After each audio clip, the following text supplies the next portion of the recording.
जय हिंद दोस्तों, लक्ष्य क्लासेज में आपका बहुत बहुत स्वागत है। दोस्तों आज हम लोग कंपाउंड इंटरेस्ट में लैंग्वेज पर आधारित प्रश्नों को हल करेंगे। आज का क्लास हम लोग का 5 रहेगा। पहला क्वेश्चन देखते हैं, कोई धनराशि चक्रवृद्धि ब्याज से 6 वर्ष में दुगनी हो जाती है, उसी ब्याज की दर से वह धनराशि अपने से 8 गुनी कितने समय में होगी। देखिए इस प्रश्न बनाने पहले एक नोट समझ लेते हैं। फर्स्ट टाइम वाला के गुनी में कितनी पावर के रूप में दे कि सेकेंड टाइम वाली गुनी आ जाए। जो पावर आएगा उसको फर्स्ट वाला के टाइम में गुना करके सेकेंड टाइम मालूम होगा। देखिए दिया है कि 6 वर्ष में, दिया है 6 वर्ष में, 6 वर्ष में क्या दिया है 2 गुनी हो जाती है। ठीक है, तो कह रहा है कि कितने समय में 8 गुनी हो जाएगी, 8 गुनी हो जाएगी। देखिए तो फर्स्ट वाला के जैसा बनाएंगे हम लोग, तो 8 के लिए क्या लिखेंगे 2 के पावर 3 लिख देंगे, 2 के पावर 3 लिख देंगे। यहाँ कितना समय में, तो 2 के पावर 3 जो आएगा, ये पावर जो आएगा वहीं पावर से इसमें गुना कर देंगे, तो सेकेंड का टाइम आ जाएगा। यानी 6 गुने क्या करेंगे 3, यानी क्या हो जाएगा 36 18 वर्ष। ये क्या हो जाएगा हम लोग का आंसर हो जाएगा। यानी ऑप्शन नंबर क्या होगा, बी आंसर होगा। चलिए अगले क्वेश्चन पे चलते हैं। क्वेश्चन नंबर 2 पे, कोई धन चक्रवृद्धि ब्याज की दर से 4 वर्ष में 3 गुना हो जाता है, उसी दर से वह 27 गुना कब हो जाएगा। यहाँ दिया है, देखिए आपको 4 वर्ष दिया है, 4 वर्ष में क्या कह रहा है 3 गुना हो जा रहा है ना, 3 गुना।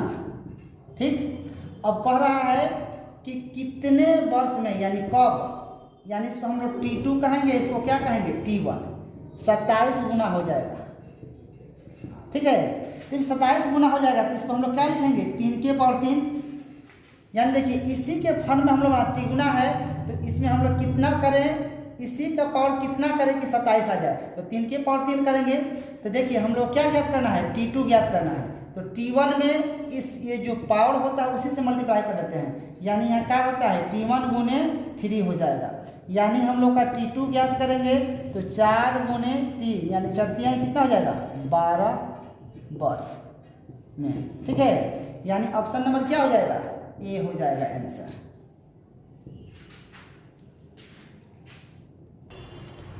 चलिए क्वेश्चन नंबर 3 देखते हैं। एक धनराशि चक्रवृद्धि ब्याज पर 3 वर्षों में 3 गुनी हो जाती है, तदनुसार वह अपनी मूल राशि की 9 गुने कितने वर्ष में हो जाएगी। ध्यान दीजिए, कह रहा है कि 3 वर्षों में कितना हो जा रही है 3 गुनी हो जा रही है।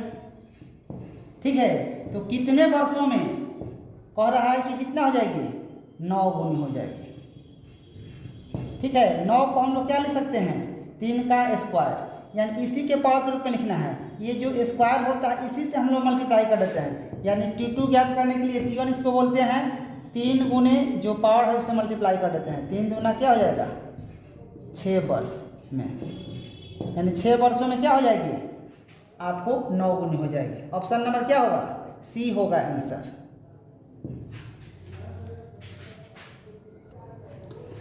चलिए क्वेश्चन नंबर 4 देखते हैं। यदि वार्षिक चक्रवृद्धि ब्याज पर रखी कोई राशि 5 वर्ष में दुगनी हो जाती है, तो वही राशि 8 गुनी होने में कितना समय लगेगा। ध्यान रखिएगा, कह रहा है कि 5 वर्ष में क्या हो जा रहा है 2 गुनी हो रहा है। ठीक है, तो कह रहा कितने वर्ष में आपको 8 गुनी हो जाएगी, 8 गुनी हो जाएगी। देखिए इसी के पावर में लिखेंगे तो 2 के पावर क्या करेंगे 3, ये जो पावर है इसमें गुना कर लेते हैं तो हम लोग क्या आता है T2 आ जाता है, यानी कितना वर्ष आ जाता है। तो 5 गुने क्या करेंगे 3, यानी पंक्तियाँ कितना हो जाएगा 15 वर्ष में। ठीक है, ऑप्शन नंबर हो जाएगा सी आंसर हो जाएगा।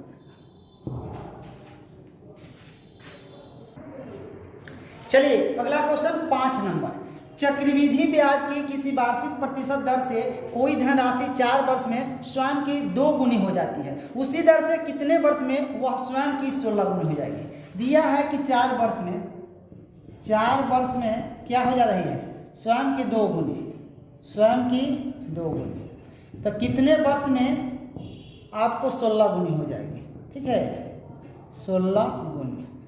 ठीक है, 16 को हम लोग क्या लिखेंगे 2 के पावर 4 लिखेंगे। ये जो पावर होगा उसी में ये T1 पहले वर्ष से गुना कर देंगे तो आ जाएगा T2 वर्ष। तो T तो क्या लिखें 4 गुने आपका क्या लिख देंगे 4, यानी 4 चौका क्या हो जाएगा 16 वर्ष। ये हम लोग का क्या हो जाएगा आंसर, यानी ऑप्शन नंबर क्या हो जाएगा ए हो जाएगा। चलिए अगले क्वेश्चन में चलते हैं। क्वेश्चन नंबर 6 है, एक धनराशि 5 वर्ष में 9 गुनी हो जाती है, कितने वर्ष में उसी चक्रवृद्धि ब्याज की दर पर वह धनराशि 9 गुनी हो जाएगी। देखिए दिया है आपको 5 वर्ष में क्या कर रहा है 3 गुनी, 5 वर्ष में क्या हो जा रहा है 3 गुनी हो जा रहा है, तो कितने वर्ष में आपको कितना हो जाएगी 9 गुनी। ठीक है, यानी 3 का स्क्वायर कर देंगे हम लोग तो 9 आ जाएगा, और इसी के पावर के रूप में लिखना है। ये पावर होता है इसमें मल्टीप्लाई कर देते हैं, यानी T2 हम लोग आ जाएगा 5 गुने, ये पावर से गुना करेंगे 5 दूना 10 वर्ष। ये हम लोग क्या हो जाएगा आंसर, यानी ऑप्शन नंबर क्या जाएगा बी जाएगा। चलिए अगले क्वेश्चन देखते हैं। क्वेश्चन नंबर 7 है, एक राशि चक्रवृद्धि ब्याज की दर होने पर 3 वर्ष में 8 गुनी हो जाती है, वही राशि कितने समय बाद समान चक्रवृद्धि ब्याज पर 16 गुनी होगी।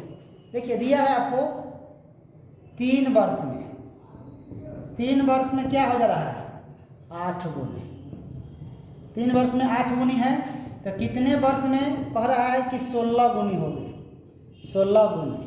ठीक है, यानी 8 के पावर में इसको लिखना है, इसको हम लिख सकते हैं 8 की पावर 1/3 यानी 4, यानी फिर सोल्यूशन करेंगे तो आ जाएगा 16 गुनी। 2 के पावर 3 होगा, 3 से 3 कट जाएगा, 2 के पावर 16 हो जाएगा, यानी इसको हम ऐसे भी लिख सकते हैं 8 के पावर 4/3, यानी इसके पावर से इसमें हम लोग गुना कर देंगे तो T2 आ जाएगा, यानी 3 गुने 4/3 काट देंगे, यानी कितना होगा 4 वर्ष में क्या हो जाएगी 16 गुनी हो जाएगी, यानी आंसर कितना हो जाएगा 4 वर्ष। ये हम लोग क्या हो जाएगा आंसर हो जाएगा। दोस्तों यदि हमारी वीडियो अच्छी लगे तो हमारे चैनल को सब्सक्राइब करें, फेसबुक पर देख रहे हैं तो फॉलो करें, लाइक करें, कमेंट करें और बड़े पैमाने पर पढ़ने वाले विद्यार्थियों को शेयर करें। चलिए अगले क्वेश्चन देखते हैं। चक्रवृद्धि ब्याज पर जमा की गई इकाई दहाई सैकड़ा हज़ार 10,000 या इकाई दहाई सैकड़ा हज़ार 10,000 12,000 रुपये की धनराशि 5 वर्ष में 2 गुनी हो जाती है, 20 वर्ष के बाद यह कितनी हो जाएगी। ठीक है, सबसे पहले इसमें हम लोग क्या निकालेंगे कितनी गुनी हो जाएगी ये निकाल लेते हैं। तो देखिए दिया है आपको 5 वर्ष, 5 वर्ष में कितना हो जा रहा है 2 गुनी हो जा रहा है। ठीक है, तो कह रहा है कि 20 वर्ष बाद यानी 20 वर्ष में कितनी गुनी हो जाएगी, तो N2 गुनी हो जाएगी, ध्यान रखेंगे। देखिए इसके लिए फॉर्मूला है N2 ज्ञात करने के लिए, ट्रिक है आपका कि N2 बराबर होता है N1 ब्रैकेट लेके T2/T1 होता है, ध्यान रखेंगे। तो इसको हम लोग कहेंगे T1, इसको कहेंगे T2, इसको कहेंगे N1, इसको कहेंगे N2। हम लोग ज्ञात कर लेनी है N2 ज्ञात कर लेनी है, तो N1 कितना है 2 है, T2 कितना है आपका 20 है, और T1 कितना है 5 है। काट देंगे 5 का 20, यानी आपका हो जाएगा 2 के पावर 4 हो जाएगा, 2 के पावर यानी कितना 16, यानी क्या होगा 16 गुनी हो जाएगी। तो पहले कितना है आपको 12,000 है, 12 में कितना से गुना कर देंगे 16, तो 12 6 72 के 2 होगा, और 12 7 हो जाएगा 19, यानी इकाई दहाई सैकड़ा हज़ार 10,000 लाख 1,92,000 रुपया हो जाएगा आंसर। ठीक है, इसका आंसर होगा 1,92,000, यानी ऑप्शन नंबर क्या जाएगा सी होगा आंसर। चलिए अगले क्वेश्चन देखते हैं। क्वेश्चन नंबर 9 है, चक्रवृद्धि ब्याज की दर पर 500 रुपये 3 वर्षों में तिगुना हो जाता है, वह धन 6 वर्ष में कितना हो जाएगा। ध्यान रखेंगे ये दिया है आपको 3 वर्ष में कितना हो जा रहा है 3 गुना हो जा रहा है, 3 गुना हो जा रहा है, तो 6 वर्ष में कितना गुना हो जाएगा पहले निकाल लेंगे, तो N2 गुना हो जाएगा। ठीक है, देखिए तो इसको हम लोग क्या बोलते हैं T1 बोलते हैं, इसको क्या बोलते हैं T2, इसको बोलते हैं हम लोग N1। तो देखिए N2 बराबर होता है, ध्यान रखेंगे N1 के पावर T2/T1 होता है, तो N2 ज्ञात कर लेंगे हम लोग। N1 कितना दिया है 3, T2 दिया है 6 और T1 कितना दिया है 3, 3 दूना कितना हो जाएगा 6, यानी कि इनके पावर 2 कितना हो जाएगा, 9 गुना हो जाएगा। ठीक है, तो कितना था पहले 500 रुपये था, तो हम लोग को अब धन ज्ञात कर लेंगे, और ज्ञात कर लेंगे तो कितना लिखेंगे 500 गुने 9, 9 पचे कितना हो जाएगा 4500 रुपया हो जाएगा। यानी आंसर कितना हो जाएगा, ऑप्शन नंबर ए हो जाएगा।